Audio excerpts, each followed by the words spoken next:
नमस्कार, मी सचिन गवळी, सत्या साक्षीदार news channel संपादक.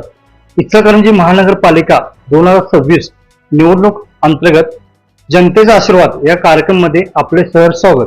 आम्ही आलो आहोत प्रभाग क्रमांक 5 मध्ये भरते पॅनलचे प्रमुख शीतल भरते यांची मुलाखत घेण्यासाठी. नमस्कार, मी शीतल भरते, इचलकरंजी महानगरपालिका प्रभाग क्रमांक 5 मध्ये भरते पॅनल या नावाने आमचे 3 उमेदवार आम्ही दिलेले आहेत आणि त्याकरता आम्ही निवडणूक रिंगणात उतरलेलो आहोत. माझं केटरिंगचा व्यवसाय आणि केटरिंगच्या व्यवसायातून गतवेळी आम्ही 2 निवडणुका आम्ही लढवलेल्या आहेत. साधारण 2018 आणि 2016 यावेळेस पण आम्ही दोन्ही वेळेस आम्ही निवडणूक लढवल्यात. त्या पक्षाकडून निवडणूक लढवल्या होत्या. ह्यावेळेस मात्र आम्ही अपक्ष निवडणूक लढवत आहोत. एकाच कुटुंबातील 3 उमेदवार, त्याच्याबरोबर काय सांगू शकता? नक्कीच. काय झालं की 2 निवडणुकीचा जो अनुभव आम्ही बघितला की दोन्ही निवडणुकांमध्ये आपल्या जनतेला आपल्या प्रभागामध्ये असं काहीतरी एक वेगळं पाहिजे असं जाणवलं आम्हाला.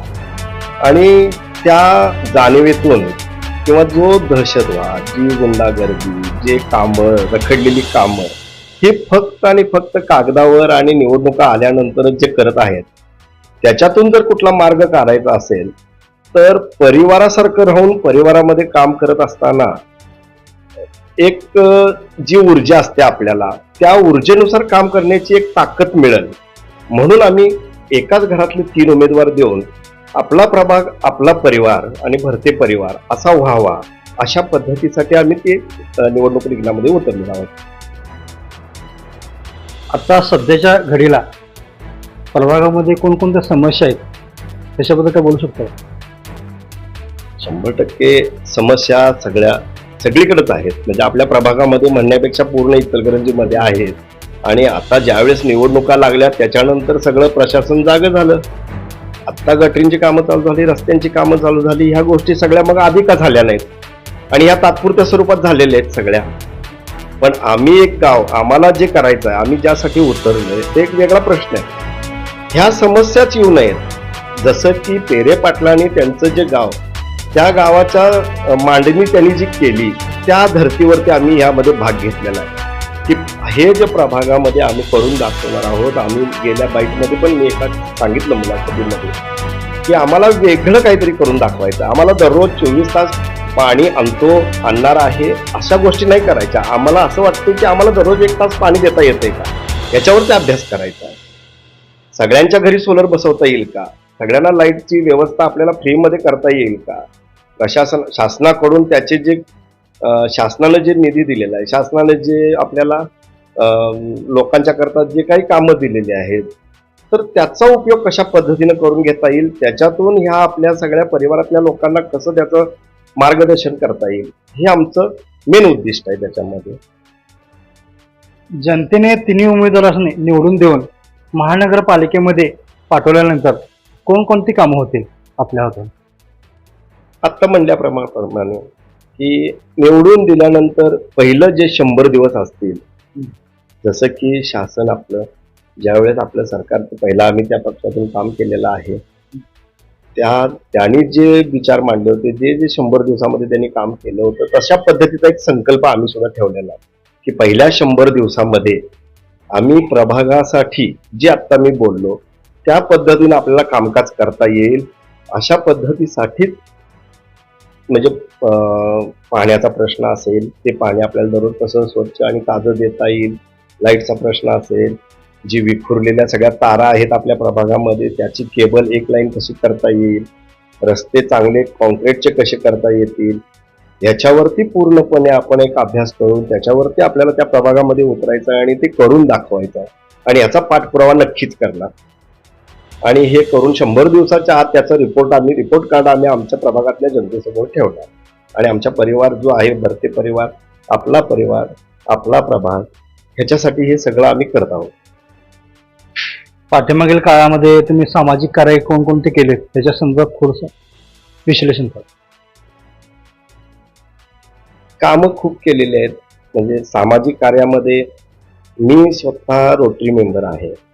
रोटरी मेंबरच्या माध्यमातून काम करत असताना आम्हाला असे अनुभव आले की काम केल्यानंतर त्याचे ना कुठे ॲडव्हर्टाईज करायचे असते, ना कुठे फोटो काढायचे असतात, ना व्हिडिओ काढायचे असतात. काम आपण समाजसेवेचं करत असताना ते साठी न करता चांगल्या लोकांसाठी, लोकांना जगवण्यासाठी, लोकांना चांगली सोय करण्याकरता करायचे असतात. हे तत्व आहे आणि त्या तत्वानुसार चालणारा आमचा हा सगळा परिवार आहे. याच्यामध्ये पहिल्यांदा आम्ही ज्यावेळेस कोरोना आला, त्याच्या आधी महापूर आला, 2015 साली आला, त्याच्या आधीचा आलेला महापूर, ह्या वेळेस खूप लोकांना आमचं केटरिंगचाच व्यवसाय असल्यामुळं त्या केटरिंगच्या व्यवसायाच्या माध्यमातून आम्ही या सर्वांची सोय त्यावेळेस केलेली आहे. मी स्वतः माझ्या एक कार्यालयामध्ये बऱ्याच लोकांना राहण्याची सोय केलेली होती जोपर्यंत पूर उतरत होता तोपर्यंत. कोविडच्या काळामध्ये तर आम्ही असंख्य लोकांना जे अक्षरशः आपल्या इथं जे शिवतीर्थ आहे, शिवतीर्थाजवळ स्टेडियम जवळ जे लोक असायचे, ज्यांना कोणी निराधार होते, त्यांना कोणी नव्हतं, अशा लोकांना सकाळ संध्याकाळ सगळी जेवणाची सोय, नाश्त्याची सोय, असे बरेच लोक होते.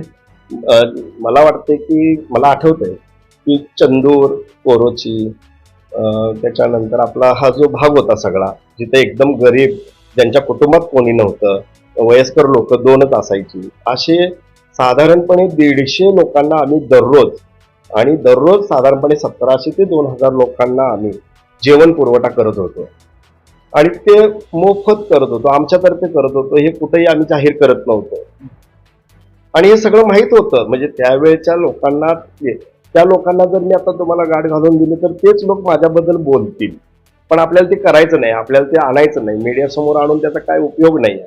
नाहीतर लोक म्हणतील की दिलेलं परत हा काढताय किंवा दाखवत आहे.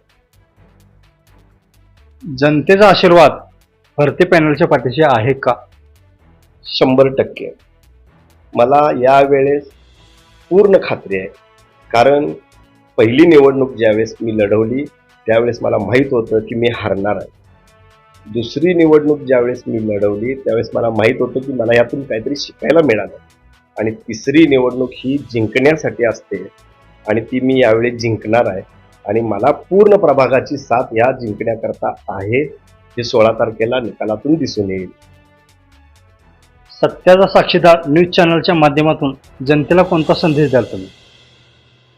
मी माझ्या प्रभागातील सर्व जनतेला, माझ्या परिवारातील लोकांना सगळ्या, म्हणजे प्रभाग 5 हा माझा परिवार आहे आणि ह्या परिवाराला एक संदेश देईल की चांगलं व्यवस्था, चांगली विचार, चांगली स्वच्छता, त्याच्यानंतर आपल्या प्रभागामध्ये अवैध धंदे आणि दहशतवाद हा सगळा कमी करायचा आहे आणि ह्या कमी करण्यासाठी आपण सर्वजण एक आहोत आणि आपली एकी दाखवायची आहे येत्या 15 तारखेला. एवढंच मी बनू शकतोय आणि 16 तारखेला आम्हाला जिंकण्यासाठी कोणी आता रोखू शकत नाही याची पूर्ण 100% खात्री आम्हाला झालेली. आताच आपण भरते पॅनलचे प्रमुख शीतल भरते यांची मुलाखत घेतलेली आहे. दादा धन्यवाद आपले आणि पुढील कार्यासाठी शुभेच्छा तुम्हाला चॅनल तर्फे. धन्यवाद सर.